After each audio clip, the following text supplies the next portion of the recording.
Welcome to Keep It Moving podcast for runners by runners. I'm here with my co-host, Eric. Come on, you already know, people. The most electrifying running entertainer in the world. And we have a special guest to kick off our first ever guest on the show. It is no other than Dr.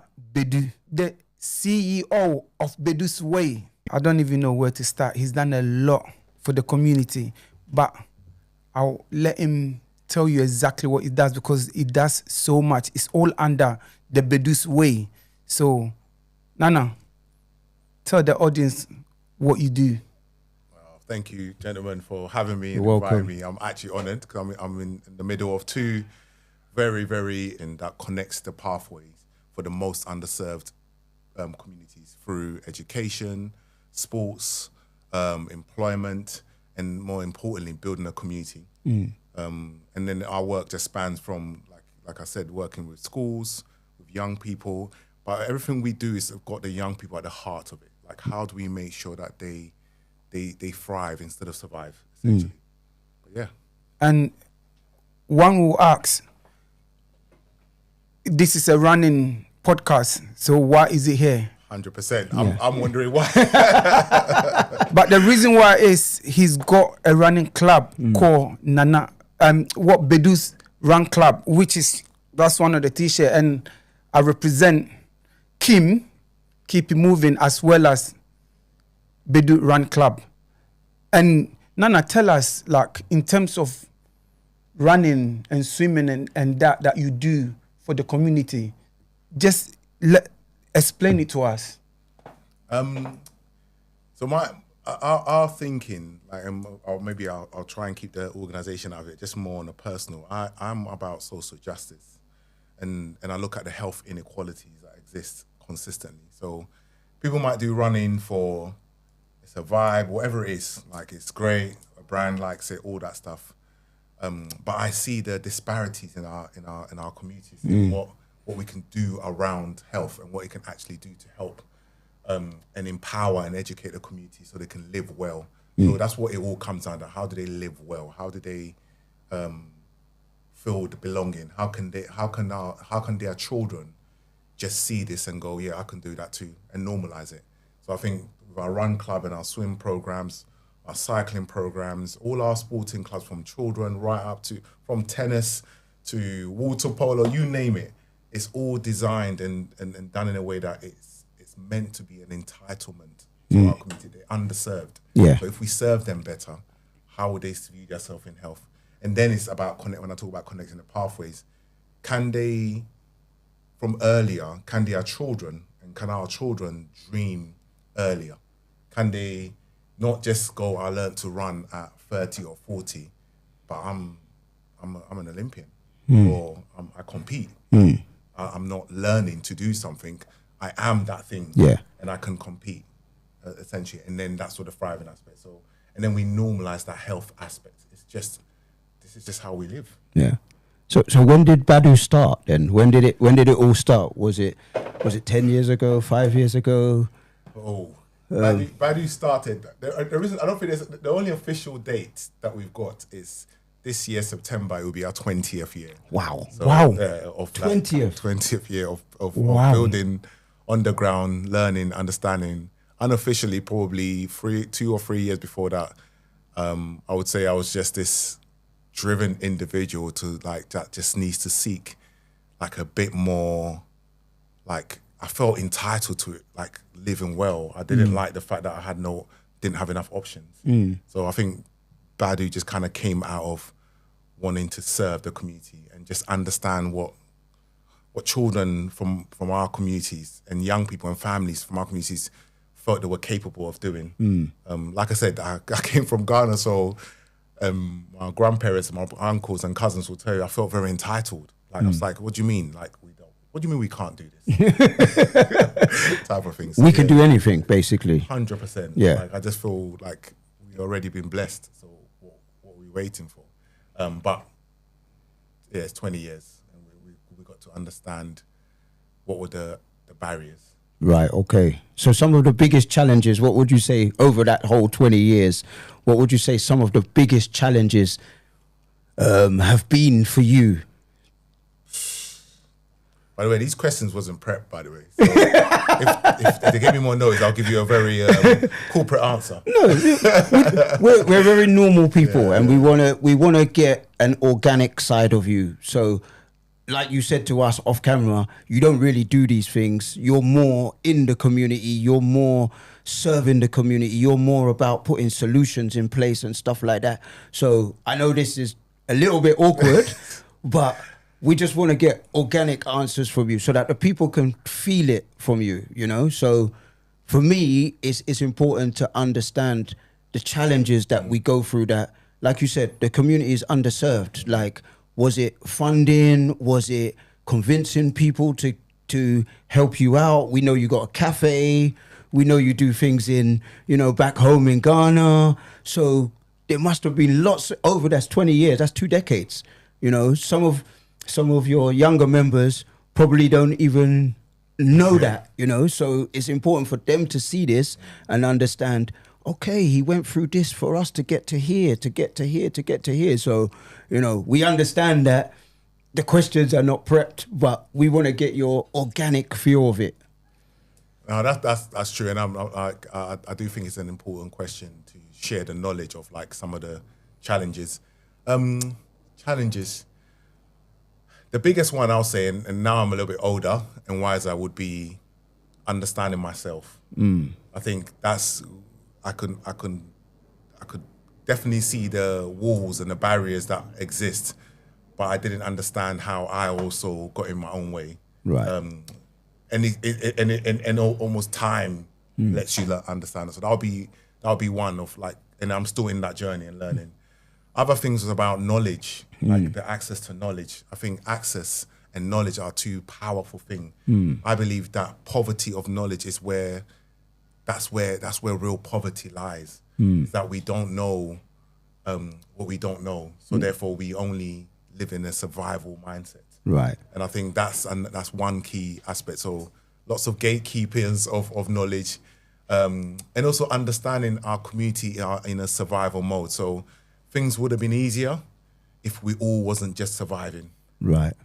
I won't say easier, I just think move faster. If someone next to me, left or right of me, could have just pointed me, but I believe that we're just in the survival mode. And then the systems, how systems actually work to keep us in the survival mode. Right. So those were early challenges that even if I find myself quite a visionary. I always see things that we can get to something, and I'm an action-oriented person as well. So if something happens, I'm quite.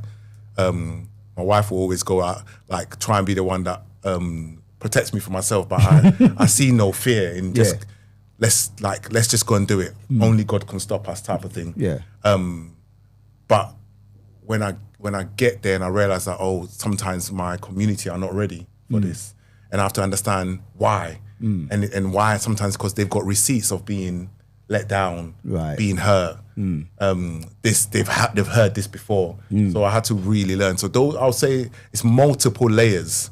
It won't be one, but one key thing I'll say is the knowledge point, where who held the access, and who invited you to what, and also when you think about marketers and brands and stuff, how did they want to sell you? Right, okay. And whether you fit. And so there were so many multiple layers, but I started very much early in education. So I got to see dreams and aspirations of our children. I got to see the challenges of parents trying to make it work while I was holding 5 or 6 jobs and still trying to get their children early to school so they can not be late for work. I had the honor and the privilege to understand what was going on in our community. Right, okay. So you've learned a lot along the way yourself, like you're saying, about yourself. And I think that's important as well, is that you've learned about yourself and how, because even for me at K.I.M, we've got a lot of people that are autistic and people that are in wheelchairs and stuff. So I've learned a lot about those people and their barriers that they have for themselves. And it's helped me understand where they're coming from and what they, and like you said, the challenges that they have to go through. So we know you like solutions. We know you like solutions. So tell us about some of the programs you've put in place for the children. Because again, it's not just a running club. It's about, like you said, systems and solutions to get them to be better human beings and better adults. So tell us about some of the systems you've put in place, like the internships and you know, that sort of. And it's great because you call it systems, because we would call them programs, and we call it programs because that's the language we know. As we get closer, it's more systems. And it's a system, we call it as our system of learning. And there's lots of it. There's lots of it because, like I said, it's multi-complex when we talk about underserved groups, when we talk about inequalities. It's not one thing, it's multi-layered. And so I would say we've got so for Badu sports aspects, we work in schools and education. We support with mentorship in schools. We support with attainment levels. We encourage more physical activity. We encourage critical thinking within and that's what our amazing practitioners who work in schools do day in, day out. They help reduce exclusion in schools. They become sometimes the connector and the communicator between parents and the education system, and also sometimes helps inform the children as well. When we were doing that, I wanted to have somebody or something in the education system that can advocate for the kids. Right. Maybe not in a way against the system, it's just more culturally, not all our systems or our education understood culturally. So here are the rules for the kids.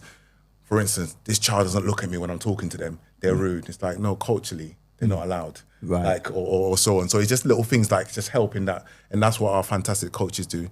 And off the back of that, we start to understand what else was going wrong. So we have our programs outside school. So once again, if you have places that are tough for you or that didn't make you feel like you enjoyed yourself and so on, where else do you get to grow your mental, emotional capacity? Who pours into you? So our clubs are almost designed to do that with our football programs, which we have hundreds of kids. And once again, development center, once again, if you want to play in the team, great. If not, you want to just have somewhere to train, that's also there. Tennis programs, our athletics programs, what else? Our swimming, our young children's swimming program. I'm just going through the kids one, and even that, the adult version. And then and our basketball program, which is done something last week with a big NBA star. And then you have the running programs. We look at adults. So how do the children? So we can do all we can for kids, but who are they seeing and aspiring to? Right. And how do we normalize this behavior? So here comes our running programs, which then becomes its legacy. And then our swimming programs, our cycling programs, our walking programs. And then that becomes the health and fitness aspect, the movement. And then it becomes the mindset, training your mindset. So our mentorship program, which starts from age 14, where it's critical thinking, building your personal character. And it's all signaling to get you to one direction. How do you build yourself and build a business or navigate an environment or system? So our mentoring program will help you with attainment levels, but it also help you to understand who you are and what skill you have, what strength do you have, and what's going to be your passion, which will then turn to your purpose.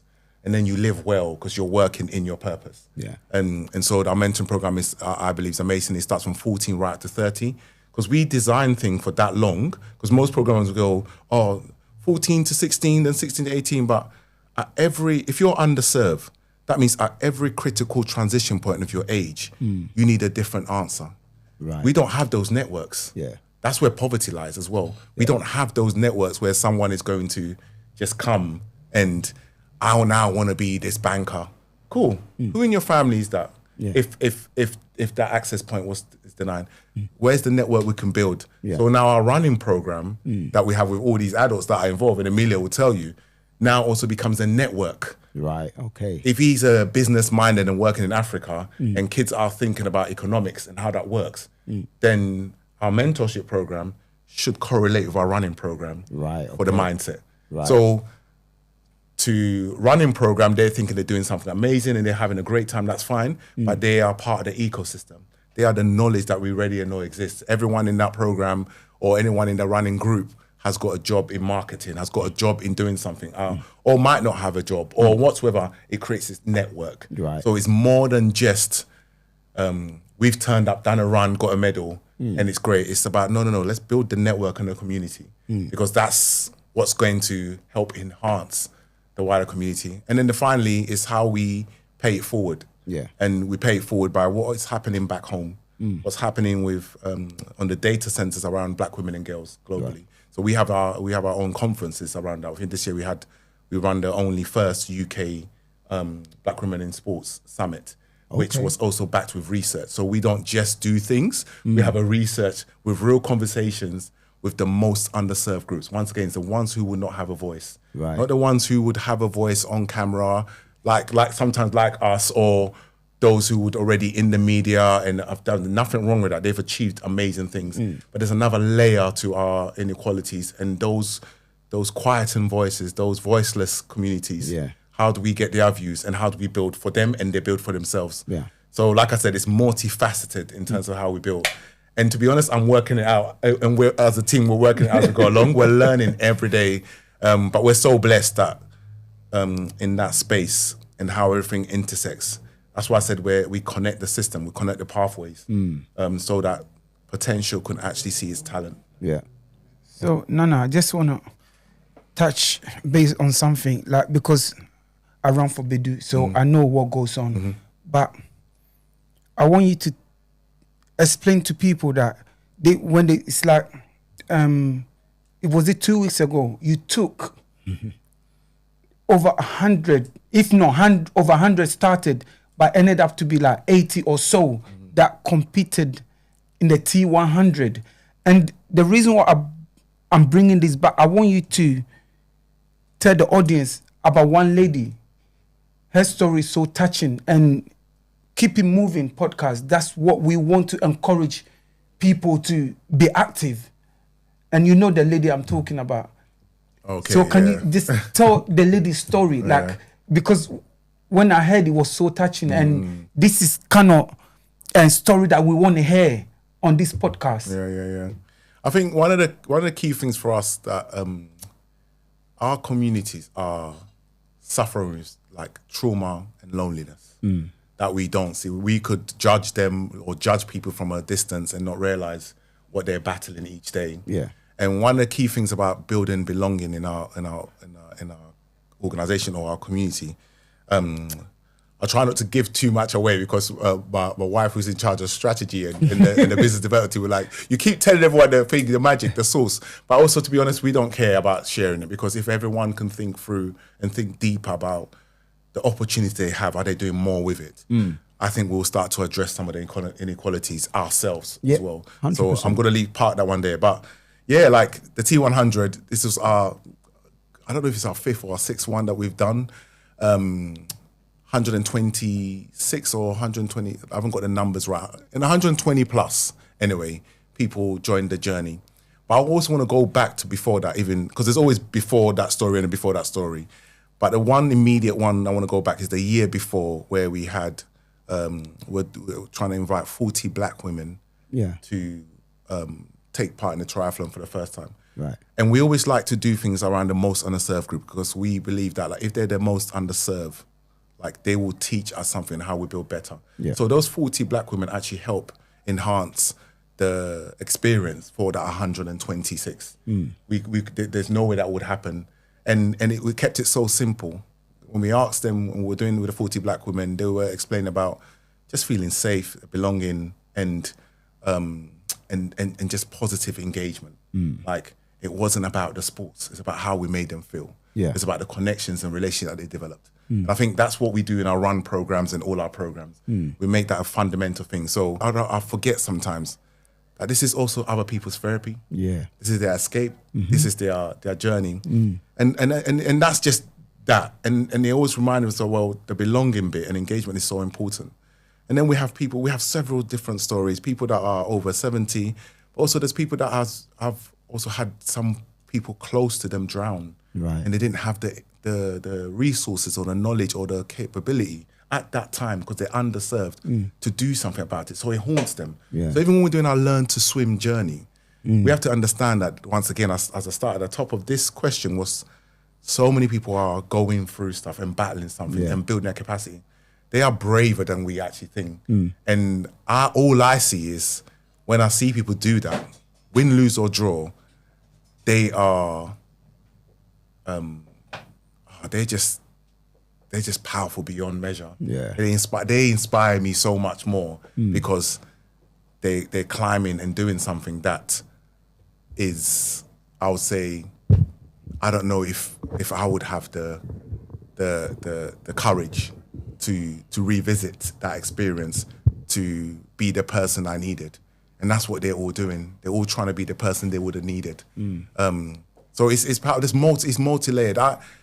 I just say we're just fortunate as a people that we build something that's beyond the words of we're running or we're swimming or it's living well and it's healing. And that's what movement can do. That's what exercise can do. And I think that's the type of things I know you've been doing for a few years as well. And you experience it for yourself with the different people as well. I mean, the reason why I'm going to take it back to the swimming again, because, you know, our community, like, I don't know none of my aunties or my uncle that can swim. Yep. None of them. Within the African community, they feel that once you're over 40 or you can't do it. Yeah. But how old was that lady? How old is that lady that started at what age?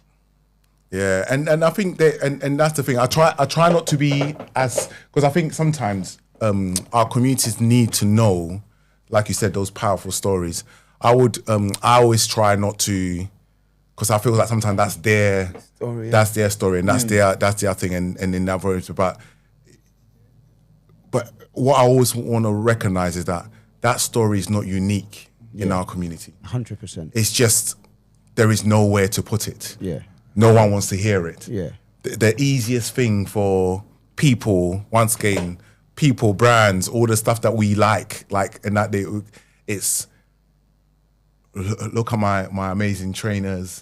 This is my time of running, and all of those things are positive. They're needed as well. But I think for us, we're almost looking at like celebrating we call it distance traveled.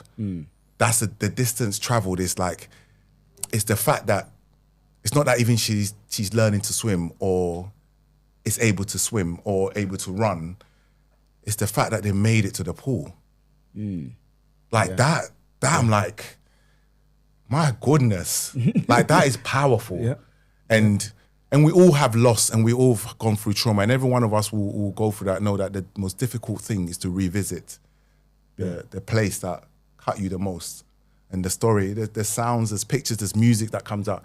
And I think for us, we feel responsible and privileged at the same time to have this honor of being able to build a space that allows people to be, to use sports and movement as a way of healing, growth, and once again, I talked about it, thriving. And I think that's the positive. And so we measure the distance travel, and not the medals are great. We love it because we can do well. And I think on a positive aspect, with even the T100, like you said, I think 71 competed and 10 medaled. And we had one in the top 100. I think she finished 14th with a puncher on her bike. And when you see her time and you speak to her about her time, forget the whole aspect of like what she's had to endure and when she started, she's only started doing this sport a couple of years ago or so on. Forget all of that.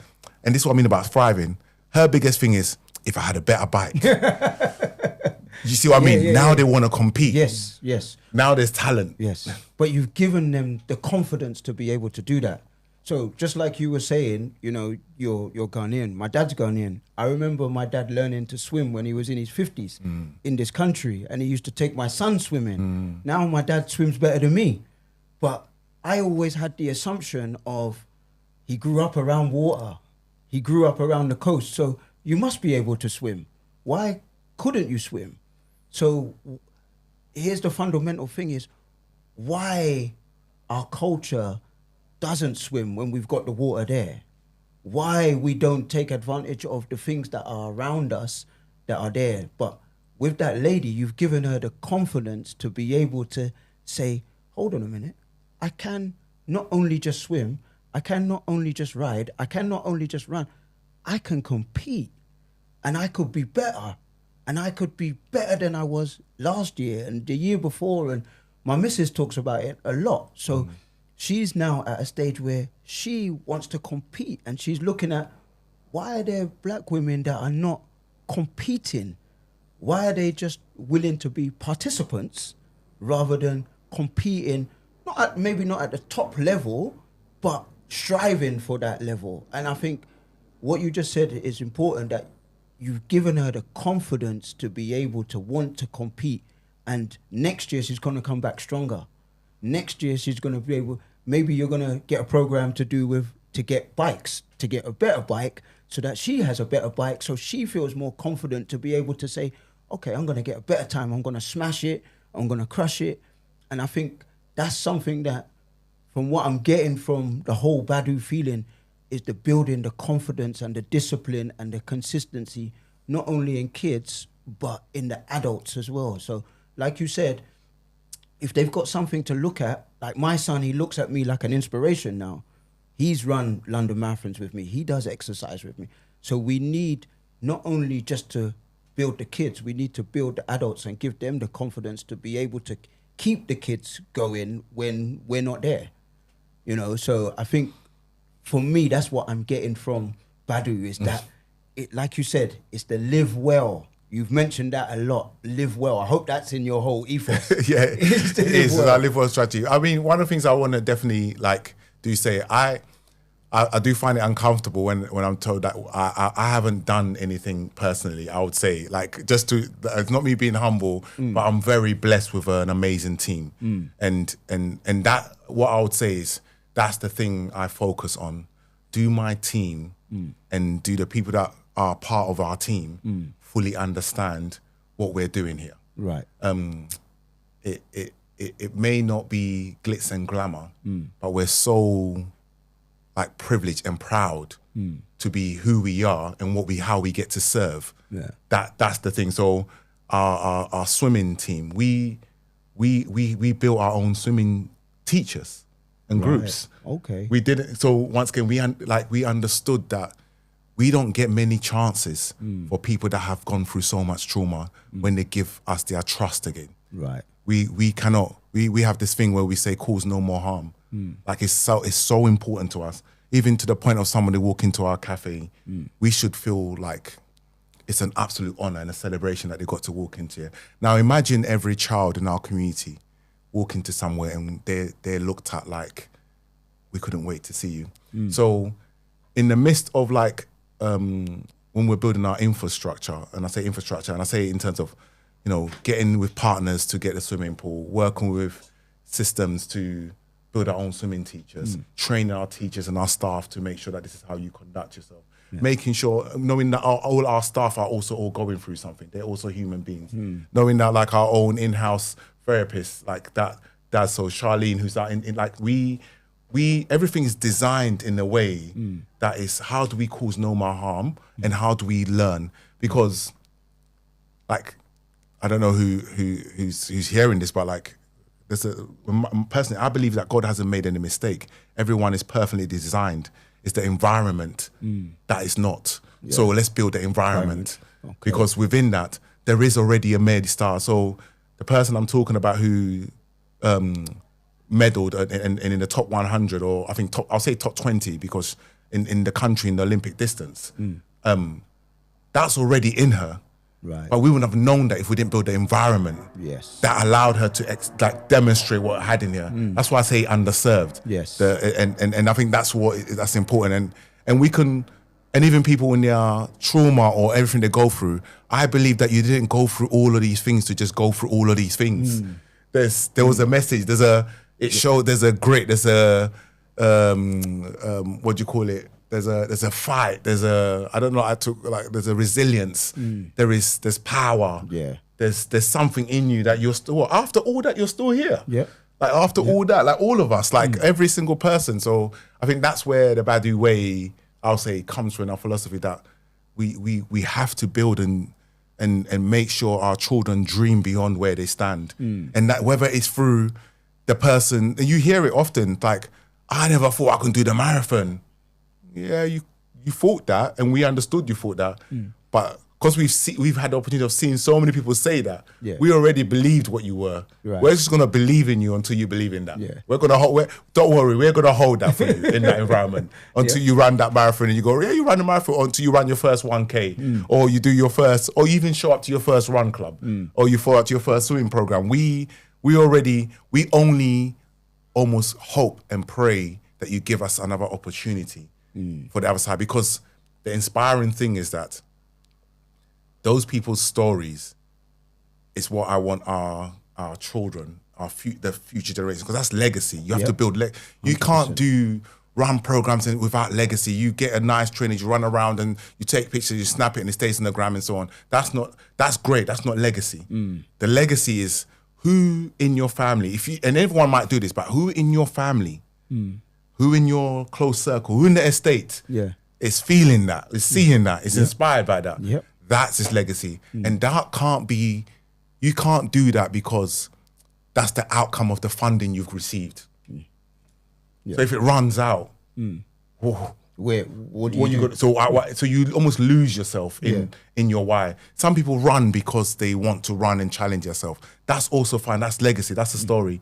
But I'm not talking about anyone else. I'm just talking about how Badu, or how I think about things personally, is that it's got to mean something. Yeah.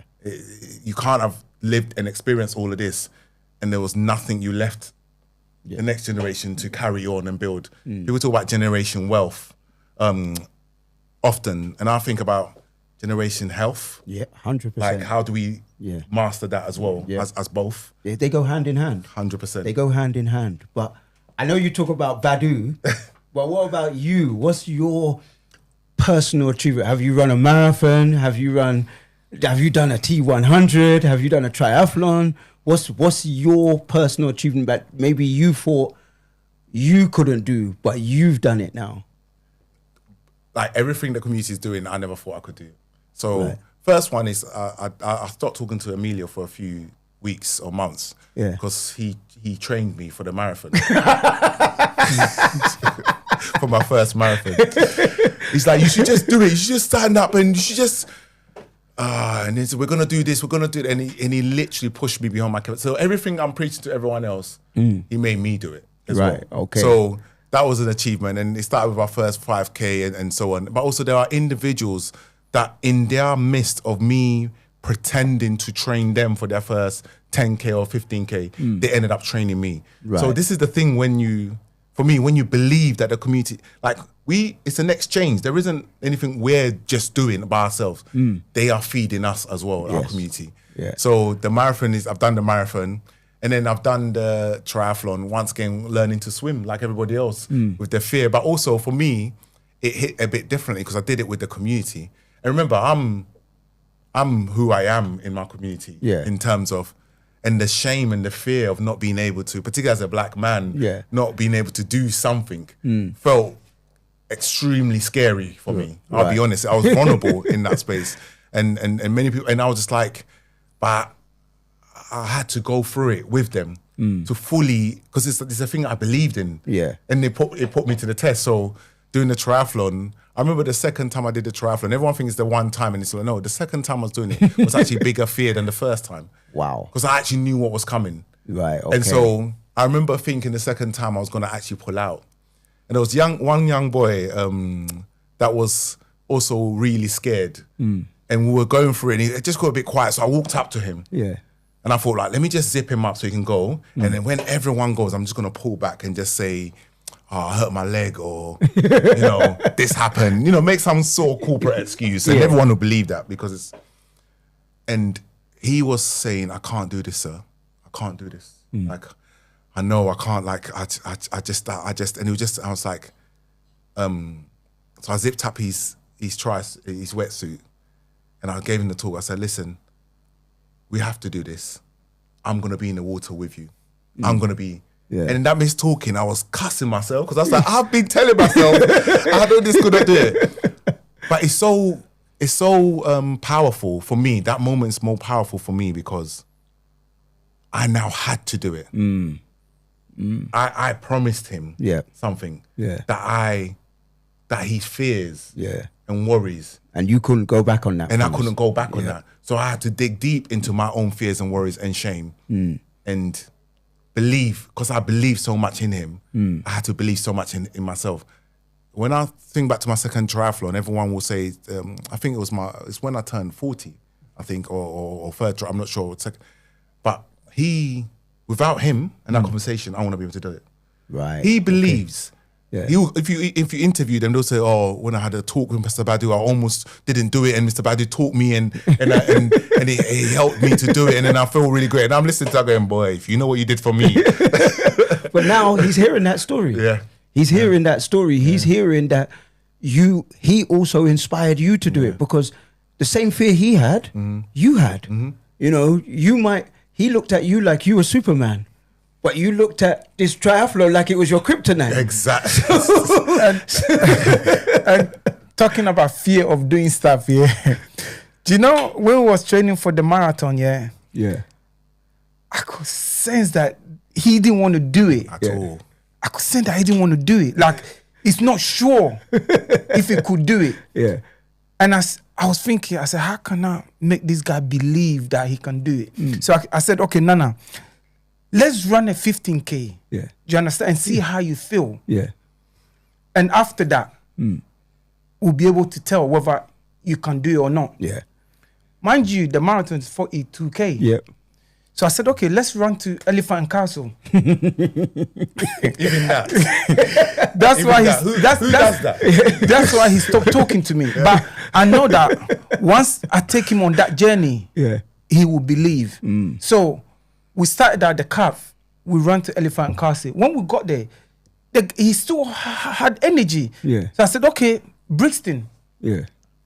So we proceeded. We ran to Brixton Station. Deep into South, you know. Yeah. So when we got to Brixton Station, From East. when we got to Brixton Station, Mom was going down to take the underground. I said, no. I've got my bank card. I was gonna pay for the underground Yeah. train. I said, and get no. Yeah, that. he's not going to let you do that. I He's said, not no, gonna let you- like, we Running ran back. here, we're running back.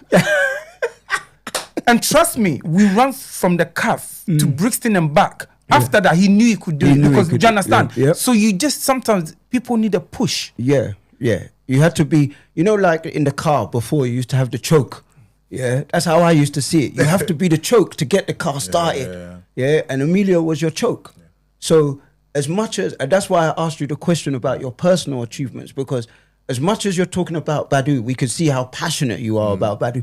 But you yourself, that's why I said you're learning, and you've done things within that now that maybe you thought you would never do a triathlon, you'd never do a marathon, but Emilio gave you the belief to do a marathon. I've done 17 marathons, and I only started off wanting to do one. 17. I don't know how your knees hold up. Boy, it's recovery. Yeah. It's recovery. But again, for me, it's all about, this podcast is understanding you as the man, as well as understanding the organization, Badu. So we're learning that Nana was scared as well. How come he was scared? Petrified. How was he scared? Everyone in Badu probably looks at him like, yeah, he's the guy who sorts out this, does that, does that. But now they're realizing, hold on, he's human as well. I very much am. And I think to that point, I think for me, it's just more about, I was going to do it because one of the key things for me was this: if I'm pushing my community to do something that I've never experienced, before we do that, let me understand. Let me and my team understand. Let us have what it's going to feel like and so on. Because if we don't, it becomes just a wishy-washy dream and a vision. So even outside the organization, I will do things like myself. It wasn't a group run. Yeah. Just me and my friend went for a run because my friend understood that I said I wanted to do this, and I don't know what it's going to feel like. And I might not be able to, and even in a group setting, I may not be able to escape from being this person in the community and just be Nana that is running with Emilio, and in that fear and that conversation happen. I think it's important, but I do think that, like you said, the individual learning is also what shapes the work. I won't say the work, I think it's my my purpose. Yeah. Now it's no longer just a passion. It's the thing that feels like breathing. Serving my community, learning, it feels like breathing. There are times when my wife has to like force me to take a holiday because I don't see it as work. Yeah. I see it as guess what I get to do. Guess the people I get to meet. Guess the community like we're building. Guess the network and the conversations and the experiences that we get to have. And that's what movement and connecting communities is. But then also, I think it's important that you separate Nana and Badu.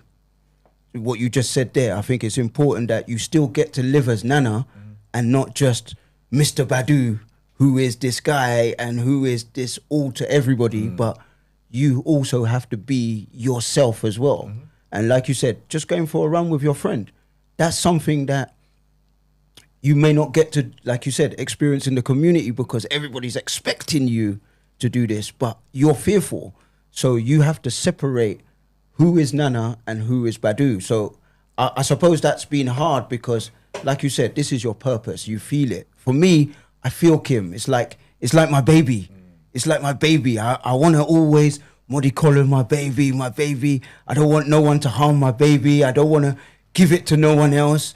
I'm fearful of what other people are going to do and how they're going to take it further. But it's important that you know that you're Nana as well.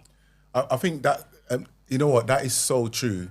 What I would say though, what I've increasingly started to learn is that within our community, within the Badu community, I think how it's been built, an environment of belonging, means that, yes, I can be like Nana Badu and have the boss hats or whatever it is. But also more increasingly in our spaces, I am a son. Yeah. I am a brother. I am a friend. Yeah. I am just like, and I think that's what's powerful.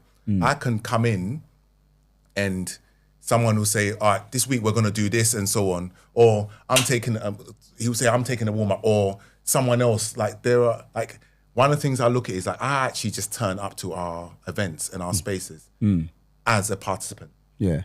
Like it's so, and someone is leading it. Someone is in charge of it. Someone is organizing something. And I think that's what is, that I feel really blessed about, that I'm increasingly learning. So I can separate it, and I do separate it, but I actually enjoy those spaces. Right, okay. I enjoy like the team doing some sort of like cooking thing in the cafe where people are sharing culture food. I enjoy our V&A workshop with our older generation who are stitching and knitting and telling their stories. I enjoy our records playing nights where people are sharing their music about what it is. I enjoy learning from it. So I think those things are, it's the community, you know. I'm just a child of the community. 100%. I happen to have the opportunity and almost the blessing to be able to help create that space. But I'm now just another participant in that space. Yeah. And I think that's what I feel really blessed about, to be honest. I do feel really blessed about. But yeah, and both are, and it's almost like both can be true. Yeah, 100%. At the same time, but just for the purposes of spending time with your wife. Yeah. Like you get to be that husband away from Badu. Because I'm sure, like me, you're, like you said, purpose. You're always within the community. You're always doing something. You're always thinking about the community. Even if you're just at home, you're eating dinner. You're thinking about the community. But it's important to just take that time away and just, like you said, your wife has to force you to take a holiday. And one of the biggest things I think we don't take time is to relax. Is to relax. Like it's easy said, but it's hard to do. You know, just to relax. You and your wife just relaxing, or you and the kids just relaxing away from that. Whether it be an hour, whether it be 2 days, or 1 week, but just away from that to just get yourself, because you're living well. But you also got to live well so that other people can live well. 100%. And that there is very important. Yeah. I've got no comebacks on that. I'm sure your wife would agree, no? Actually, 100%. Yeah, she's probably like, I don't know how much she paid you. Banana, you know, earlier you said about taking people to run their first mile or first K Mm-hmm. to the strong enough to maybe do 10K. But the reason why I'm bringing that back, because you know there's one story within the Badu running club, and like I was there. A lady called Anna. Oh, yeah. Like anytime I see Anna, like I just look. Last year, Yeah. she came for her first run. She was shaking. She's never run before. Last year, when Anna came to Badu Run Club, it was a Saturday. Yeah. She didn't know what to do. She was shaking. She was so nervous. Yeah. A year on, she did Hackney half, 21K. And again, I keep saying to people, you have to take the first step. Yeah. Because when I start running, I couldn't run for even a minute. But it's about like taking that first steps and try and face your fear. Because Anna, not only she did the half marathon, like Hackney half, she only did T100 all within the space of a year that she has never run before. And when I see stuff like that, it just inspires me. Yeah. And also to tell people that don't think it's impossible. Yeah.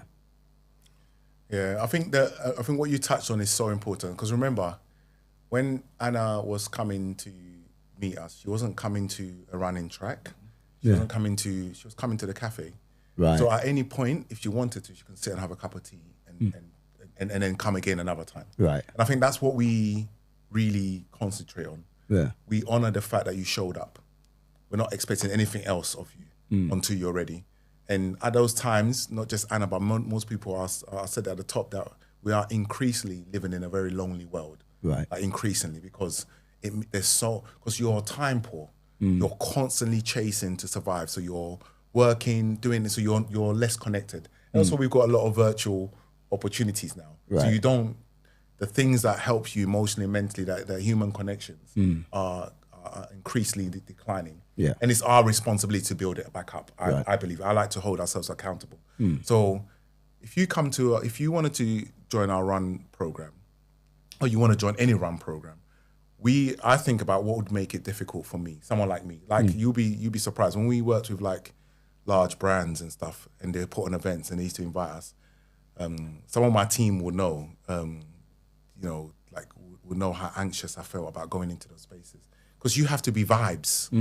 What if I'm not at the moment? Yeah. What if I might not be able to those things? So when I was like, okay, what if you came for the first time and you didn't want to run? No matter how excited everyone is, you didn't want to run. Sit and have a coffee. Yeah. And wait for them and then talk back to them. Yeah. Or the second time, walk with us. And then when we get to a certain point, we start running or thinking, just turn around and come back, or just someone to walk back with you. I think those things are, like you're saying, but then once you're with us as well, we also want to then, like what Emilio did to me, like build your capacity. Because there is something in there that we know is possible. And within that, it will inspire so many people. So how do we build your capacity? Through a consistency of physical and emotional literacy. Yeah. Like that is consistently helping you. Because, it's sometimes we will sit in the discomfort of our uncomfortability is important for us to grow within that. And if we don't know what we're capable of until we do that. But once again, I don't know, I still honor the showing up. Right. That is to come, like you said, she was shaking, she didn't know anybody. She lived in the area, don't know anybody, and it's just like, it's fine. But the people that greeted you at the front counter of our cafe is the most important thing. The way the run coach or the thing is like, hey, you came, oh my gosh, thank you so much for coming. We can't believe you came, and we see you. There is a collectiveness. And also, you are not coming back on your own. Yeah. You are not running by yourself, not coming back on your own. It is everyone's responsibility in our group that everyone feels that they achieve something, and they're not alone. Right. We have this thing where you don't grow alone. Yeah. So, like Emilio run with me. When you get there, we say, I'm running this distance, that distance, this distance, and we all choose, and you go with that group. But you are not finishing by yourself. And also, whether you finish or not, you're not going back to the cafe by yourself. People are going to wait for you and clap you in. Yeah. And then we couldn't believe that you even decided to walk with us or run with us or jog with us. So I think I talk about that as in, for us, is making sure that we never lose the focus of why we built these spaces. The environment. I go back to the environment. What's the environment? The outcome will be the outcome, but the environment has to be intentional enough to allow the outcome to go beyond what it was physically possible or mentally possible. So I think that you're right with that story. Is there's so many, but it is important that the environment still maintains its same, whether I'm there or not. Yeah. Like it still functions whether you're there or not. It has to, the values. But one thing you've mentioned and you touched upon a few times is the cafe. Yes. What was the inspiration behind having a cafe? Because not many, I know run clubs like to have a base from where they run from, but you've actually built a space not just for the run club. It's like a community center. So what was the inspiration behind having a Badu cafe? As you know, when I speak, I'm quite multifaceted and multi-layered in how we think and what we're doing. So first thing was about regeneration. The Olympic Park got a huge boost of cash off the back of deprivation. Right. 2 big wards were the most underserved wards, the most in poverty. So regeneration money comes in. Yeah. What was left for the community like us? Zero. All these big buildings, huge infrastructure, huge like systems, museums, TV, dance studio, massive stadiums, all got like these things. And then we were an afterthought. Right. I don't want to cry about all that. Yeah. That's what happens. What are we going to do about it? That horse is bolted already. So one was to like, where's the thing, big or little, where we're going to put a flag down to say this belongs to us as well, that we can come here. I'm not just talking about black people per se. I'm just talking about people that are most underserved, who feel the least belonging, and most of the time it'll be our community anyway. Yeah. So that was one. Secondly, then who feels that they don't belong in places like this, like in a nice coffee shop? Yeah. Well, me. Yeah. When I used to go into the park and order coffee, the disregard that I got and the disrespect I got often, because I didn't know the multiple names of the, now I know oat flat white with this and that, now I'm bougie. Yeah. But like the disrespect and the anxiety, once again, the nervousness I felt about coming to spend money and how I was spoken to, I said, you know what? I'm one of those people that I don't want to like argue with you. Right. I was like, hey, you've just given me a reason to go and build. Yeah. You've got me a reason to not to put my economics here. Yeah. Like my money here. Yeah. And then the other thing was, so belonging and having a space was one, but also making sure that if I'm going to spend my economical earned money in a space, I need to make sure that it's honoring me as well, rather than them feeling like I'm paying for someone to do me a favor. I should be served like everybody else. Just as I should be just as entitled to come in and ask for and given time to look at the menu and be called, hey, how are you? And be greeted without the worry and anxiety that this black man has walked into this space as well. So all of that is not, it's not the people's problem. It was, I'm feeling that, I'm facing that. Yeah. So how do I fix it? Right, okay. Type of thing. So the cafes were. And then finally, how can we build economics, a system that serves ourselves? So too often we think about how some funding will help us. Now, I go back to the top of the thing in terms of black women and girls are the most underserved, particularly in the grassroots aspect of black girls, particularly teenagers. Yeah. So we also want to build somewhere that the profits could ensure that a young black girl or women and girls do not have to worry about the financial aspects when they're in the teenage age of participating in physical activity. Yeah. So those are the reasons why we have that space. Right, okay. But then it then built beyond that. Now it does training for people to have their first jobs of learning to train to be a barista. It gives them aspirations to save up for their own university. If our kids are going to go off from London to go off to university somewhere, well, they now have a skill that they can get a job when they get there. Because we don't all have the bank of mum and dad that's going to send us the money. 100%. So, and then it's also teaching you people skills. And so there's people that work behind the cafe that are studying or going to study or so on. Once again, it's helping our skills and development aspect. And then also finally, sometimes it's our elderly community that come in and just come and sit and, have a chat. Yeah. It's the person that's writing their first book and needed someone to launch their book launch. It's the we have this all-women record label that wanted to launch their first record thing, couldn't find a space. The cafe became a space where they launched their space. Right. We set up the thing and come and do your thing. It became the thing that a community can have without needing to be palatable, to be seen. Right. Like, how do we do that? So it took, we plant the seed, but we believe that we're going to be taught more when we build it. Right. So yeah, the cafe is small, but it's heart and its potential and its opportunity is huge. Yeah. And what it does for individuals. Once Yeah. again, it lives outside of us. Right. Okay. It That's belongs to beautiful. people. That is beautiful to hear. Like I said, like when I was growing up, there was community centers. So it sounds more like when you mentioned the elderly. I know a lot of elderly people. They might not have family. They might not have this kind of stuff, and it's like at least they've got somewhere, like you said, to sit down and have a coffee and that sort of stuff. But I know now we've got a couple of questions that people have DM'd in. Yeah, like I said, Badu's way, like it's different branches, different organization, and people just all they know is Badu's way. So that's why I got people to send in a couple of questions. Yeah.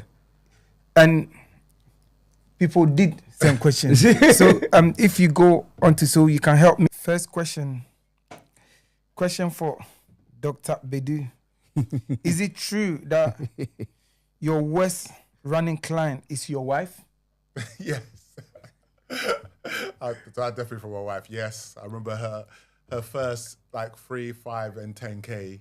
I kind of ran with her, and she struggled for me to be in charge of telling her what to do. But yeah, she did it, and then she apologized and was really sorry for cussing me all the way. But she made it. Yeah.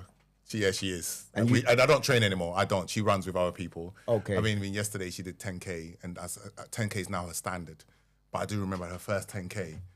I wish one of you guys would have run with her instead. Probably wouldn't have got as much abuse. And off the back of that, do you think she will run a marathon? Yeah, 100%. Yeah? Yeah, 100%. I mean, she did the half as well, and I think she looks forward to it. She enjoys it. And not for the distance, more for the community. Yeah. Okay. Second question. The Badu Way has grown from a local idea into something much bigger. What do you think people misunderstand about what you're trying to achieve? Whoever asks that, and sometimes, you know what, that question is so poignant because I'm actually in the middle of writing an article, and I just thought, and I'll probably need to do more of these podcasts and questioning.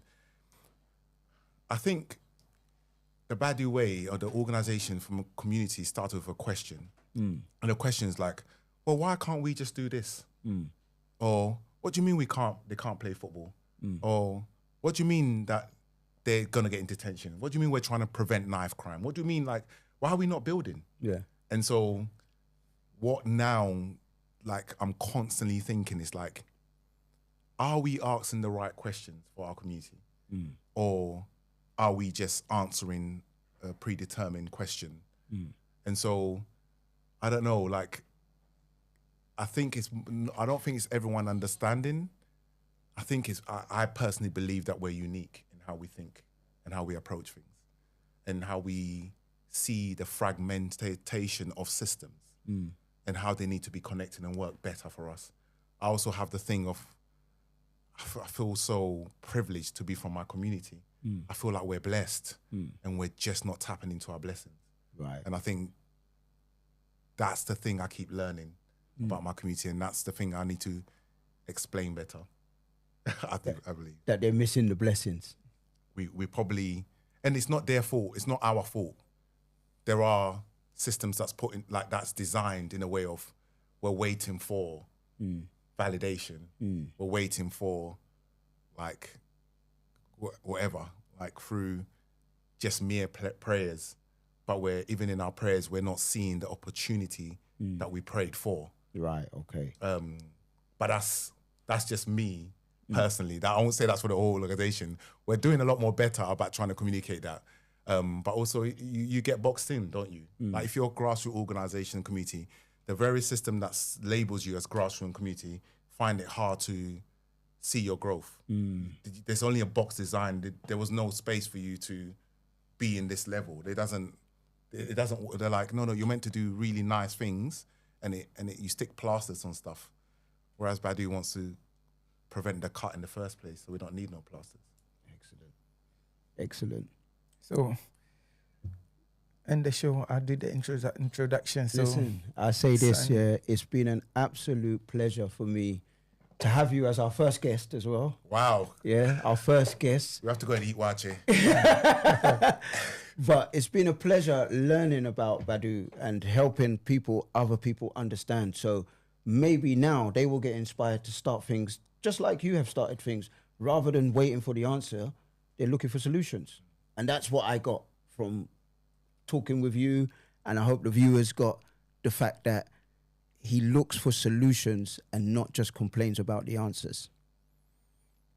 Thank you. So Nana, before you sign off, can you let our audience know how to, if they want to get involved with what you do, how do they go about it, or how do they contact you, or where can they find you on socials? I don't even know my social handle, but I think it's like Mr. Badu or Dr. Badu or something like that. So you can go onto that. But on the Badu way, if you send a message through, someone will get hold of you. If you want to just come to the cafe and speak to someone will be there. And yeah, just on our websites or so on, just reach out. But also through our network. That's you guys. We're very collaborative with other people. So through our run groups, other community organizations as well that you're already involved in, that we're here. So in terms of the running, if somebody want to run with Badu Run Club, what days do you run and how can they? Saturday mornings, 9:30 at the cafe. Wednesday nights, 6:30 at the cafe. And then there can be more days if you want to, but that's up to the community to put on those times. I personally don't run any of those. These are run by volunteers or the Badu members. They put those times on, so I just turn up. I'll be turning up just like you to just... You are part of the community. I'm literally part of the community, so yeah. But yeah, thank you very much, Thank Nana, you man. for having Thank me, you, gentlemen. man. I appreciate that. Man. I appreciate it. Thank you for coming. Thank you for Thank you. coming.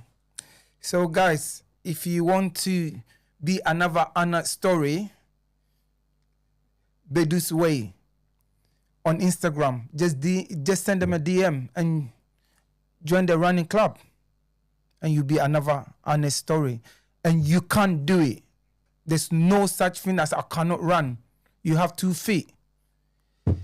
Take the bold step and start running today. 100.